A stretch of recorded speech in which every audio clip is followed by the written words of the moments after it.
Chronique des matières premières podcast deuxième exportateur de GNL, l'Australie est au bord de la pénurie de gaz par Clearfish, usine de production de GNL en Australie. Getty Images, Peter Henry. L'Australie va devoir construire de nouvelles infrastructures pour importer du gaz naturel liquéfié à l'est du pays. Une pénurie de gaz se profile. Pourtant l'Australie est le deuxième exportateur de GNL au monde. L'Australie est au bord de la pénurie de gaz, programmée, si rien n'est fait, pour 2021. Pourtant, elle peut expédier à l'autre bout de la planète des quantités de gaz naturel liquéfié, ou GNL, qui seront bientôt plus importantes que celles du Qatar.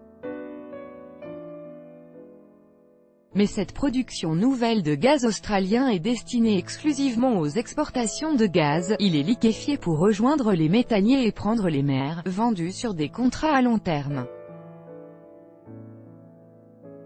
Il n'est pas destiné aux besoins de l'Australie, qui bientôt ne seront plus pourvus. Pas de mutualisation des infrastructures ni de gazoducs. Le gouvernement était alerté depuis longtemps de ce risque de pénurie. Un rapport gouvernemental de 2004 mentionnait déjà des prévisions de déclin alarmantes de la production de gaz naturel conventionnel dans la partie est du pays, rappelle Philippe Sebi-Lopez, de Geopolia. Or cette région concentre les 3/4 de la population du pays et de nombreuses industries. Malgré cela, les gouvernements successifs n'ont pas contraint les opérateurs des grands projets de liquéfaction offshore de l'ouest du pays à traiter cette question. Les compagnies ont multiplié les projets concurrents destinés à l'exportation.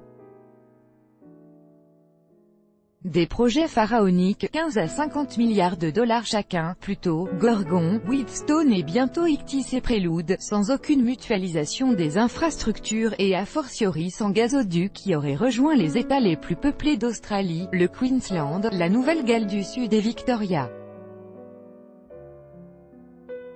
L'échec d'un marché non régulé. La solution qui reste à l'Australie, c'est donc d'importer du gaz. On évoque à présent la construction par ExxonMobil d'un terminal non plus de liquéfaction du gaz mais de regazéification du GNL sur la côte est de l'Australie.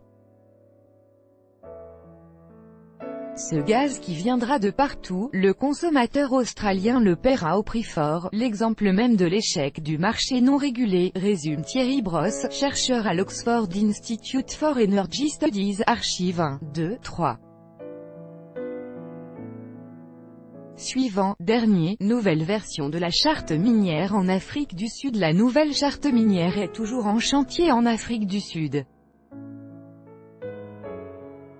Un chantier interrompu par la démission du président Jacob Zuma. La nouvelle, les taxes de Trump et la future réunion de l'OPEP tassent les prix du pétrole. Les cours de pétrole se sont fortement repliés en fin de semaine dernière.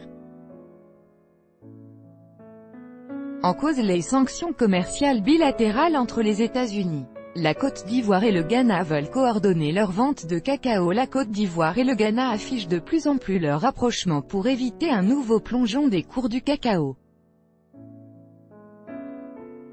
Les deux pays voisins, les États-Unis relancent la course au lithium parce qu'il entre dans la composition des batteries des véhicules électriques. Le lithium vient d'être inscrit sur la liste des métaux. Pourquoi le lait canadien fait bouillir Trump? Le système laitier canadien est dans le collimateur du président américain.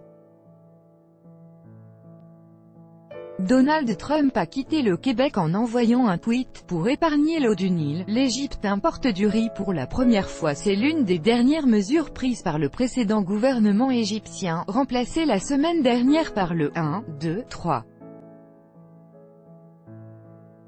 Suivant, dernier plus grand que